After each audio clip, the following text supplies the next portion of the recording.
사랑한다고 말하던 남자가 내 두 발을 직접 바다로 밀어 넣을 줄 누가 알았겠습니까?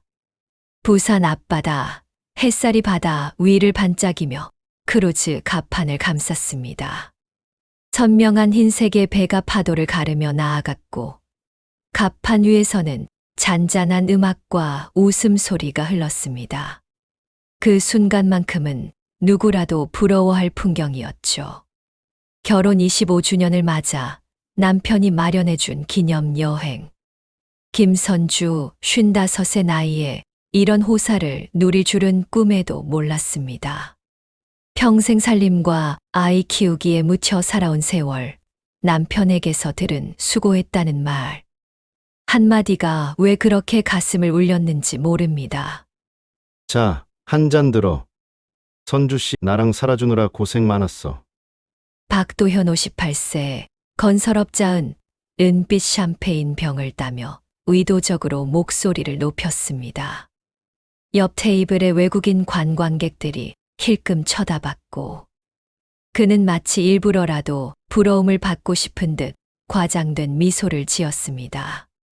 잔에 샴페인이 따르며 기포가 피어오르는 장면을 바라보며 선주는 오래전 신혼 시절이 떠올랐습니다. 아기를 안고 함께 맞았던 첫 아침, 작은 전셋방에서 나누던 소박한 웃음. 눈가가 붉어지려는 순간 도현이 슬쩍 잔을 권했습니다. 받아. 우리 부부의 새로운 25년을 위하여. 그 말은 달콤해야 했습니다. 하지만 선주의 귓가에 스치는 그 목소리는 묘하게 차갑게 들렸습니다. 순간 스치는 불길함을 애써 무시하며 잔을 입에 댔습니다. 그러나 입술을 적신 순간 익숙한 샴페인의 청량함 대신 이상한 쓴맛이 혀끝에 퍼졌습니다. 목구멍이 화끈거렸고 곧 머리가 무거워졌습니다. 왜 이러지? 잔이 손에서 덜컥 흔들리며 흘러내렸습니다. 도현이 곧바로 허리를 굽혀 선주의 허리를 붙잡았고 그 순간 그는 속삭이듯 말했습니다. 미안하다. 하지만 내가 살아야 해. 세상에서 가장 차갑고 잔인한 고백이었습니다.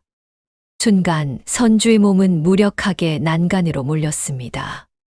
머릿속은 혼란스러웠지만 귓가에서 파도 부딪히는 소리가 점점 크게 들렸습니다. 발끝이 미끄러지는 찰나 온몸이 허공에 붕 뜨는 느낌이 들더니 곧 차가운 바닷물이 얼굴을 덮쳤습니다. 숨이 막혔습니다. 본능적으로 팔을 휘저었지만 몸이 따라주지 않았습니다. 샴페인 때문인지 근육에 힘이 들어가지 않았습니다.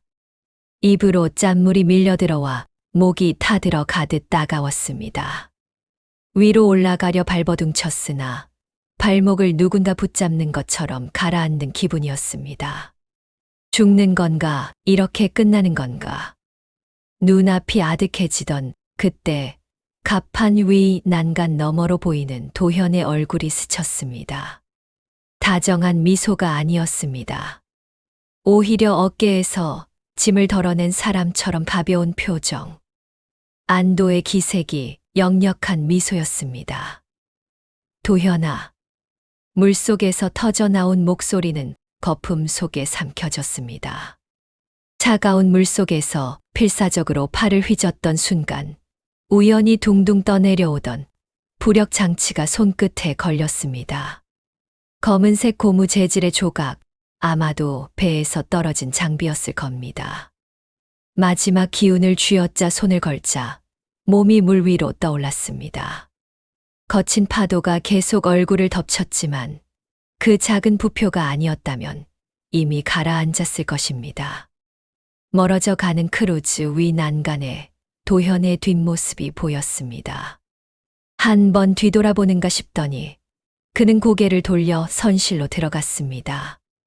구해주려는 손길은 없었습니다. 얼마나 시간이 흘렀을까요? 밤이 내려오자 바다는 더 거칠어졌습니다. 파도는 계속 몸을 흔들었고 선주의 체온은 급격히 떨어졌습니다.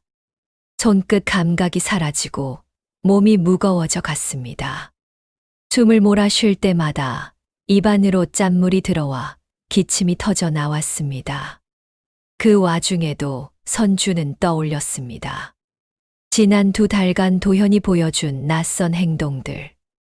이 서류에 그냥 도장만 찍어. 시간 없어. 보험 서류라던 종이를 재빨리 덮던 그의 손. 휴대전화 속 낯선 번호와 달콤한 메시지. 집에 들어올 때마다 눈을 마주치지 않던 그 차가운 얼굴. 모든 것이 오늘 이 순간을 향해 있었던 게 아닐까. 파도가 다시 머리 위를 덮쳤습니다. 몸이 뒤집히며 바닷물 속으로 잠겼습니다. 순간 눈앞이 새하얗게 번지며 의식이 멀어졌습니다. 마지막으로 들린 건 귀 속을 때리는 바람과 파도 소리였습니다. 어둠 속에서 깨어났을 때 선주의 눈앞에는 낯선 나무 천장이 있었습니다.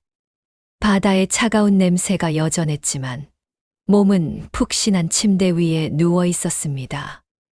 꿈인가 싶어 눈을 여러 번 깜빡였지만 천장은 그대로였습니다. 정신 드셨습니까? 굵은 목소리에 고개를 돌리니 수염이 덥수룩한 사내가 물컵을 들고 서 있었습니다. 최기훈 62세, 전직 어업 지도원. 그는 새벽에 바다에서 그물을 올리다 선주를 발견했다고 했습니다.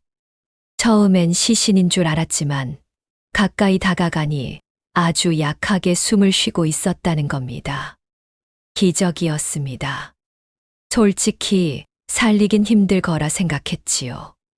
그 말에 선주의 눈가가 젖었습니다. 그러나 곧 가슴 속에서 치밀어 오른 것은 안도감이 아니라 분노였습니다. 남편이 자신을 바다에 버렸다는 사실. 그리고 지금 이 순간 그는 분명 애통한 남편 행세를 하며 사람들의 동정을 받고 있을 거라는 사실. 선주는 부들부들 떨리는 손을 움켜쥐었습니다. 죽은 줄 아는 게 오히려 기회일지도 몰라. 그 생각이 스치자 온몸을 감싸던 두려움이 조금씩 다른 색으로 변해갔습니다. 기훈의 집은 바닷가 절벽 위에 붙어 있는 작은 목조주택이었습니다. 파도 소리가 끊임없이 밀려와 벽을 두드렸고 창문 틈새로는 바닷바람의 짠내가 스며들었습니다. 선주는 낡은 담요를 덮은 채 깊은 숨을 내쉬며 몸을 추스르고 있었습니다. 아직 근육은 얼음물 속에 있었던 듯 뻣뻣했고 손끝의 감각도 다 돌아오지 않았습니다. 하지만 정신만큼은 서서히 또렷해지고 있었습니다. 눈을 감으면 여전히 크루즈 갑판의 장면이 떠올랐습니다. 남편의 얼굴, 그 차가운 미소. 25년 고생 많았어. 라는 말이 왜 그렇게 작별 인사처럼 들렸는지 이제야 알 것 같았습니다. 샴페인의 쓴맛, 다리에 퍼지던 힘 빠짐, 난간 너머로 몸이 기울어지던 순간까지. 모든 퍼즐은 맞춰져 있었습니다. 준영은 아내를 기념일에 축복이란 가면을 씌워 바다에 버린 것이었습니다. 선주는 이불을 꼭 움켜쥔 채 치밀어 오르는 분노를 억누르려 했습니다. 그러나 억누르려 할수록 손이 떨렸습니다. 남편은 지금쯤 애통한 남편 행세를 하고 있을 터였습니다. 기자들 앞에서 고개를 숙이고 눈물 비슷한 액체를 훔치며 말하겠지요. 사고였습니다. 아내가 갑자기 바람의 사람들은 그의 말을 믿고 안쓰럽게 여기며 위로와 동정을 쏟아낼 것입니다. 그 장면을 머릿속에 그리자 선주의 숨은 턱 막혔습니다. 살아남은 자신만이 진실을 알고 있었습니다. 기훈은 부엌에서 따끈한 차를 끓여왔습니다. 손때 묻은 주전자에서 김이 피어올랐습니다. 그는 무뚝뚝한 얼굴로 잔을 내려놓으며 낮게 말했습니다. 지금 제일 중요한 건 선주 씨가 살아있다는 사실을 아무한테도 알리지 않는 겁니다. 선주는 고개를 들어 그를 바라봤습니다. 기훈의 얼굴은 파도에 깎인 절벽처럼 거칠고 단단했습니다. 왜요? 살아있다는 걸 알리면 다 해결되는 거 아닌가요? 그녀의 목소리에는 억눌린 울음과 분노가 섞여 있었습니다. 기훈은 고개를 저었습니다. 해결되긴커녕 오히려 역풍만 맞으실 겁니다. 남편이 벌써 상황을 꾸며놨을 테지요. 증거도 없이 돌아가신 줄 알았던 분이 갑자기 나타나면 세상은 오히려 선주 씨를 이상하게 볼 수도 있습니다. 선주의 심장이 철렁 내려앉았습니다. 기훈은 이어 말했습니다. 살아있다는 사실을 당장 드러내지 마세요. 오히려 지금은 세상이 선주 씨를 죽었다고 믿게 놔두는 게 기회가 될 겁니다. 그 말은 선주의 마음에 번개처럼 꽂혔습니다. 자신이 죽은 줄 아는 것이 오히려 칼이 될 수도 있다는 것. 선주는 깊게 숨을 들이켰습니다. 그날 밤 선주는 좀처럼 잠들 수가 없었습니다. 창밖에서 부는 바람 소리는 크루즈 갑판의 휘파람처럼 들렸고 파도 부딪히는 소리는 남편이 웃으며 내밀던 샴페인 잔처럼 소름 끼쳤습니다. 이불 속에서 선주는 눈을 크게 떴습니다. 머릿속에는 계속해서 남편의 얼굴이 떠올랐습니다. 슬픔에 잠긴 척 울먹이며 사람들 앞에서 연기를 하고 그녀가 남긴 흔적들을 서류와 서명 몇 장으로 지워버리려는 얼굴. 내가 당한 건 사고가 아니었다. 선주는 자신에게조차 다짐하듯 그렇게 속삭였습니다. 목소리는 떨렸지만 분명했고 그 순간 그녀의 눈빛은 단단해졌습니다. 며칠 동안 선주는 기훈의 집에서 몸을 추스르며 기회를 엿봤습니다. 기훈은 바다 일로 바빴지만 종종 들러 그녀에게 먹을 것을 챙기고 소식을 전했습니다. 그는 동네에서 들은 이야기를 전하며 말했습니다. 아내를 잃은 남편이 요 며칠 사이에 경찰서에 들락거리며 실종 신고를 했답니다. 울먹이는 모습이 그렇게 애처로웠다더군요. 선주는 입술을 세게 깨물었습니다. 애처롭다니. 그가 어떤 얼굴을 하고 있는지는 뻔히 그려졌습니다.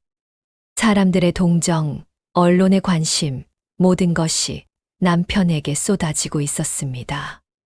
그리고 시간이 지나면 그녀는 서류 한 장으로 실종에서 사망으로 바뀔 것이고 남편은 모든 것을 상속받게 되리라는 사실이 눈앞에 보였습니다. 그 생각에 온몸이 치를 떨었습니다. 그러나 동시에 불길 같은 다짐이 마음속에서 피어올랐습니다. 좋습니다. 당신이 그렇게 꾸민 세상 속에서 저는 죽은 사람으로 살아드리겠습니다. 당신이 안심하고 허물을 드러낼 때까지 기다리겠습니다. 그리고 반드시 당신이 파놓은 구덩이에 스스로 빠지게 만들겠습니다.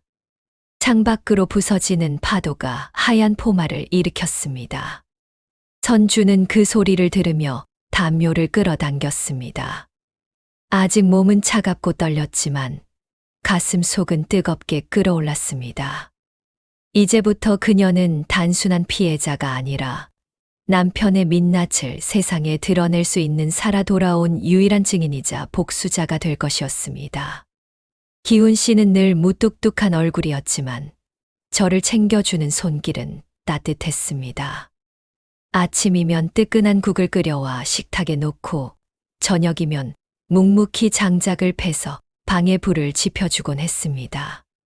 그분이 아니었다면 저는 여전히 바다 한가운데서 떨고 있을지도 모릅니다. 며칠이 흘렀습니다. 기훈 씨가 전해준 소식에 따르면 제 남편 도현은 이미 언론 앞에 나서고 있었습니다. 사고였습니다.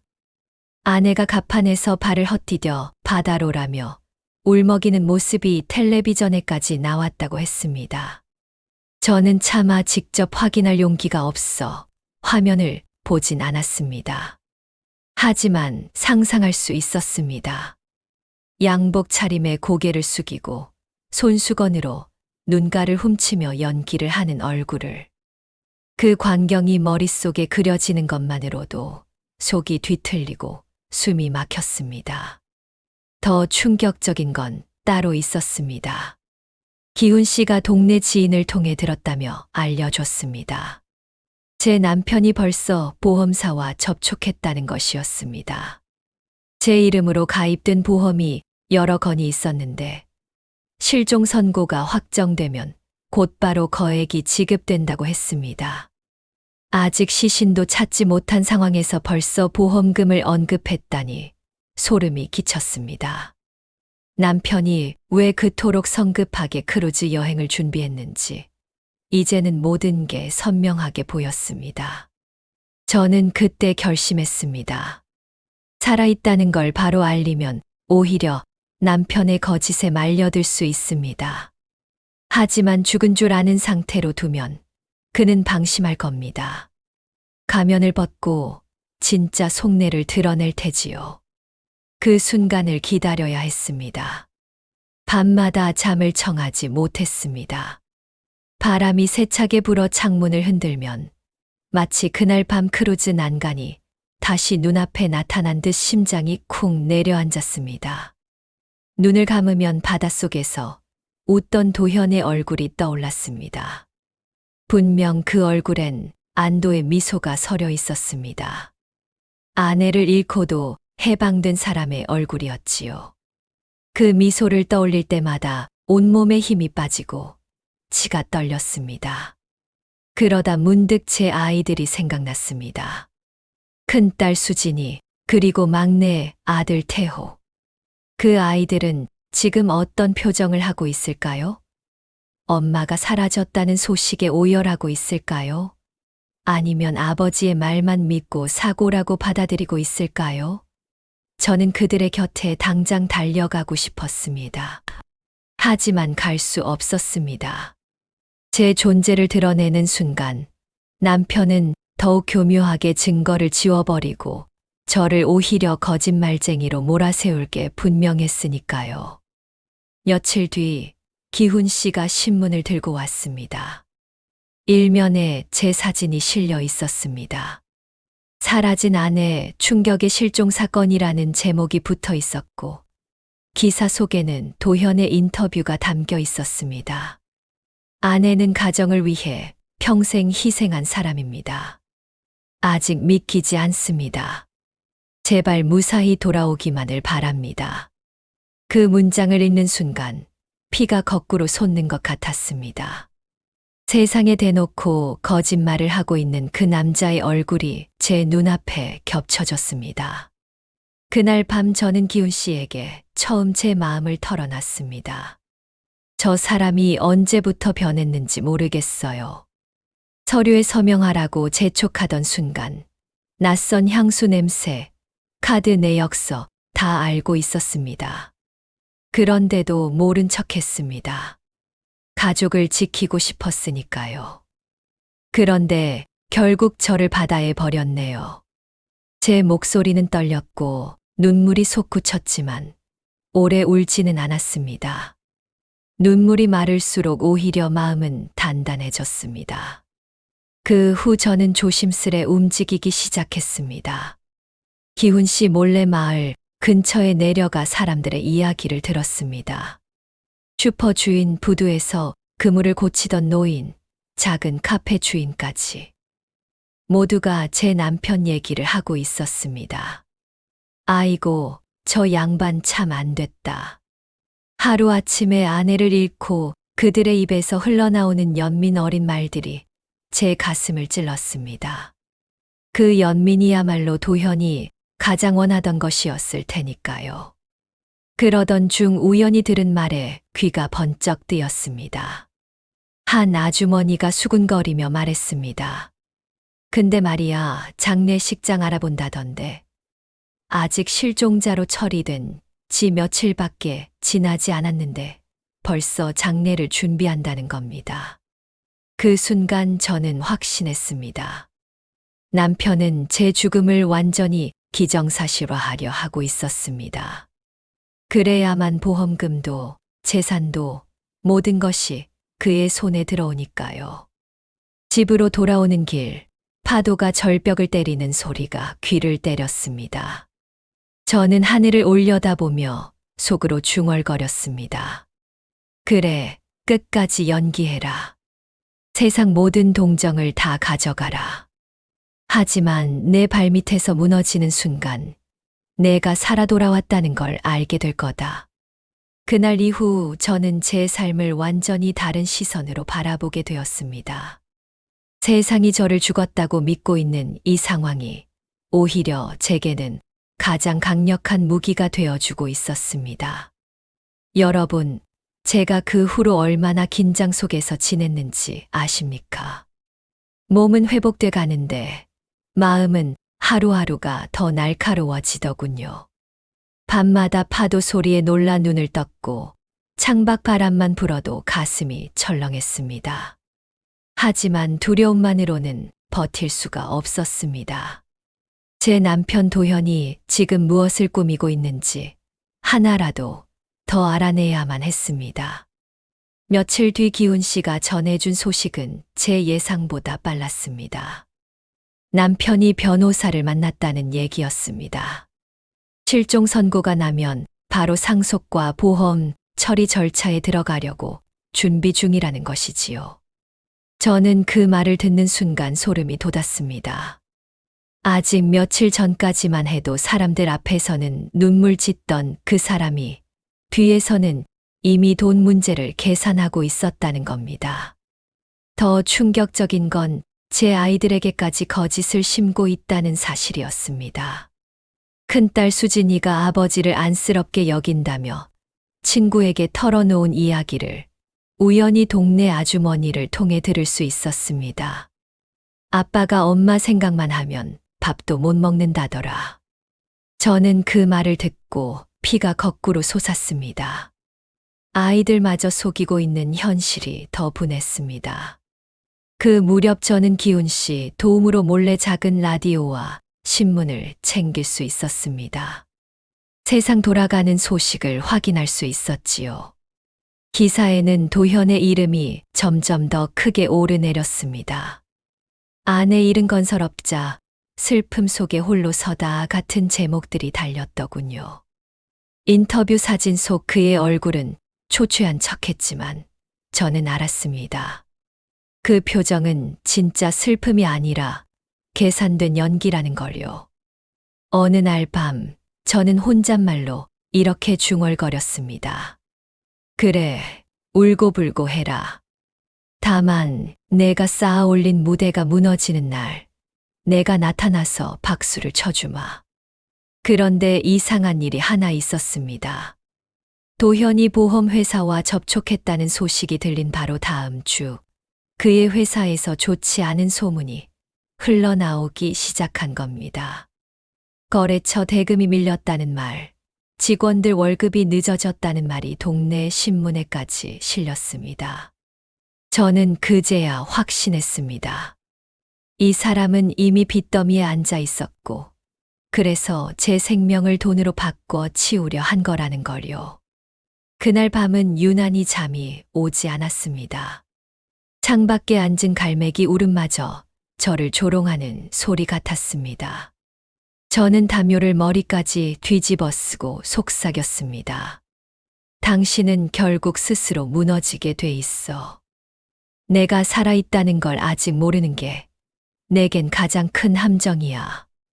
며칠 뒤 저는 기훈 씨와 함께 바닷가 마을 장터에 나갔습니다. 몸이 거의 회복됐기에 조심스럽게 움직일 수 있었지요. 그런데 그곳에서 믿기 힘든 이야기를 들었습니다. 한 상인이 수군거리며 말하더군요. 며칠 전 봤는데 도현 씨가 젊은 여자랑 같이 있더라. 아내 실종된 지 얼마나 됐다고 벌써 다른 여자랑 다닌대. 그 말을 듣는 순간 저는 몸이 굳어버렸습니다. 제 남편이 애통한 척 눈물 연기를 하면서도 뒤에서는 젊은 여자와 함께 어울리고 있었다니요. 그 여자가 누구인지 이름은 알 수 없었지만 단순한 위로의 관계가 아님은 분명했습니다. 돌아오는 길에 저는 기훈 씨에게 말했습니다. 이제 확실해졌어요. 저 사람은 저를 단순히 없애려 한 게 아니었어요. 이미 다른 여자를 준비해 두고 있었던 거예요. 제 자리를 완전히 대체할 생각이었겠지요. 기훈 씨는 잠시 침묵하다가 말했습니다. 그렇다고 성급히 나서시면 안 됩니다. 선주 씨, 지금이야말로 마음을 더 단단히 잡으셔야 합니다. 남편이 안심하고 완전히 본색을 드러낼 때까지 기다려야 합니다. 그 말이 옳다는 건 알았습니다.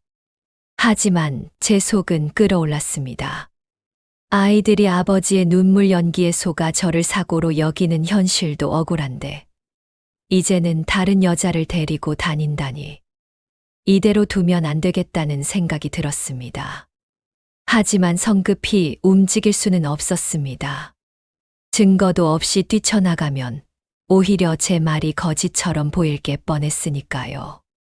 그날 밤 저는 창가에 앉아 달빛에 비친 바다를 오래 바라봤습니다. 2달 전 그 바다에 빠졌을 때는 죽음의 어둠이었지만 지금은 복수의 불빛처럼 출렁이는 것 같았습니다. 파도 소리 사이로 남편의 목소리가 들리는 듯 했습니다. 미안하다.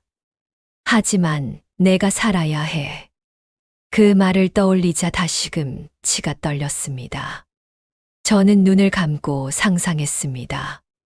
언젠가 그 사람 앞에 나타나 진실을 던져줄 순간을. 그때 그의 얼굴이 어떻게 일그러질지 그 생각이 저를 버티게 했습니다. 보험사에서 사고조사 최종 면담이 잡혔다는 소식을 들었을 때 저는 알았습니다. 마침내 무대가 깔렸다고요. 도현은 그 자리에서 마지막 퍼즐을 끼우려 들겠지요. 눈물 한 방울로 모든 의심을 덮고 제 이름으로 걸린 거액을 자신 쪽으로 당기려 할 겁니다. 저는 그날을 내가 돌아갈 시간으로 정했습니다. 서류 가방에는 그동안 모아둔 것들이 차곡차곡 들어 있었습니다. 통화 녹음, 사진, 메시지 캡처, 카드 내역, 수면제, 구매 영수증 사본, 크루즈 출항 전후 동선 기록까지. 면담 날, 저는 모자를 눌러 쓰고 기훈 씨와 함께 보험사 건물 맞은편 카페에서 시간을 맞췄습니다. 유리창 너머로 검은 정장을 입은 도현이 보였습니다.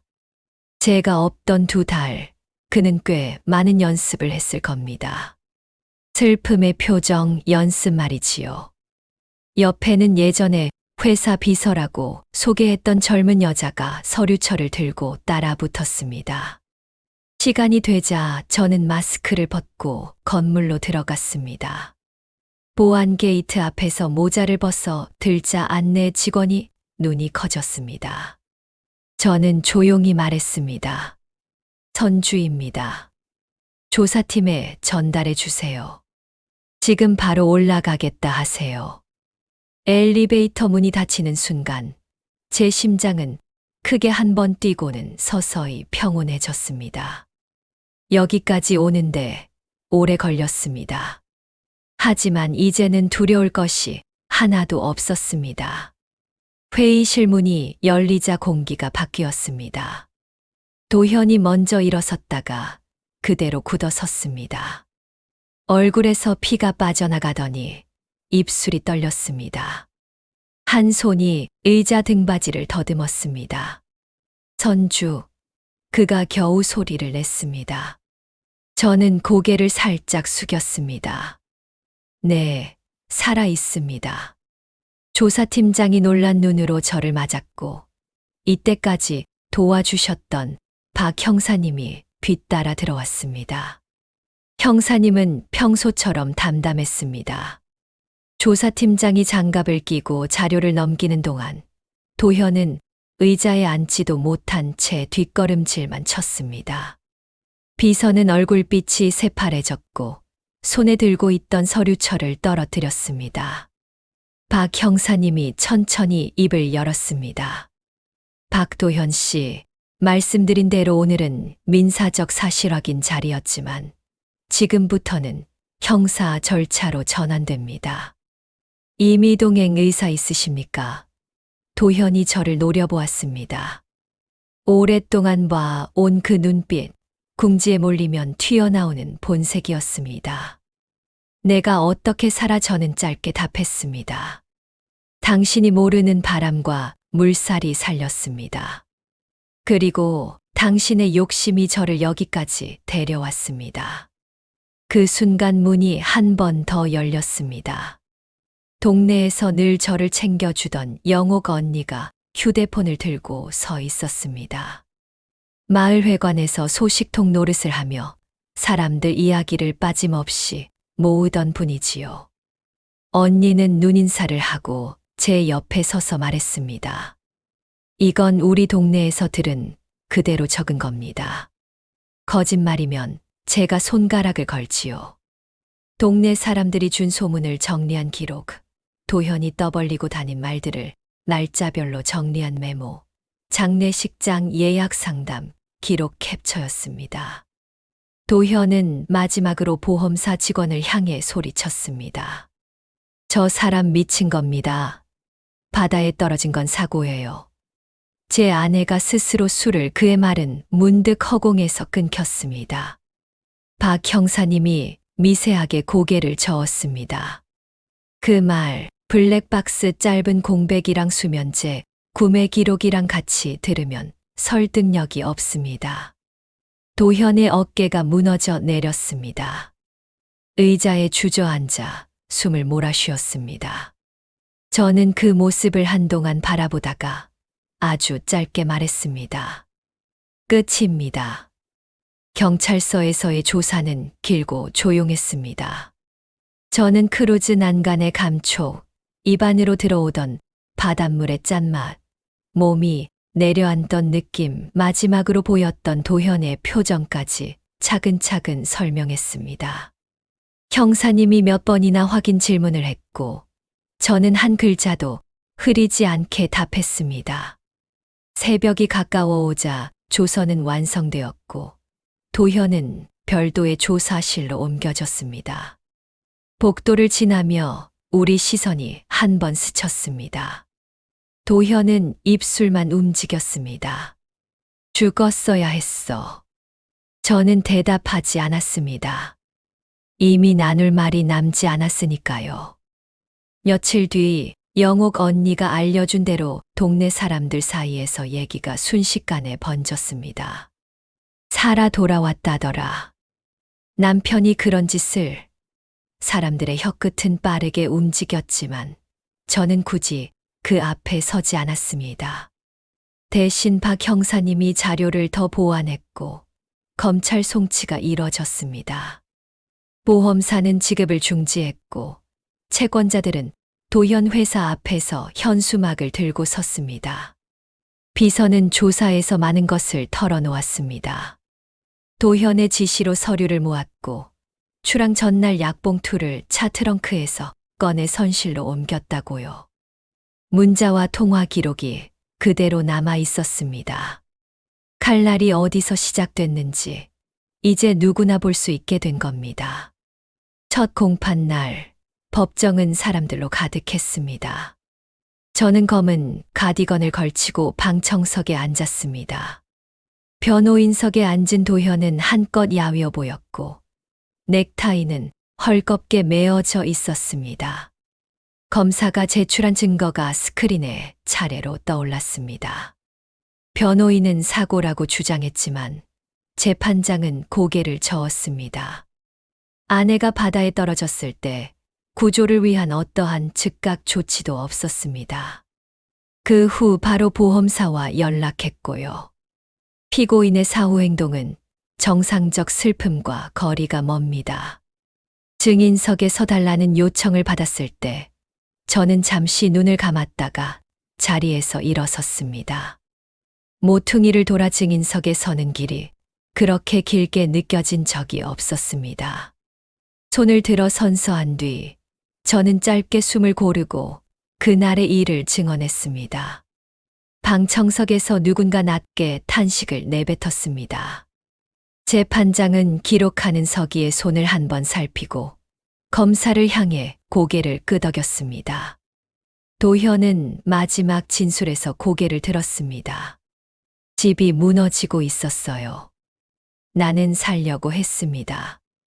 그 말은 법정의 공기를 더 차갑게 만들었습니다. 판결은 길지 않았습니다. 피고인 박도현, 살인미수 및 보험사기 미수, 특경가법 위반 배임 등 유죄. 중형이 불가피합니다.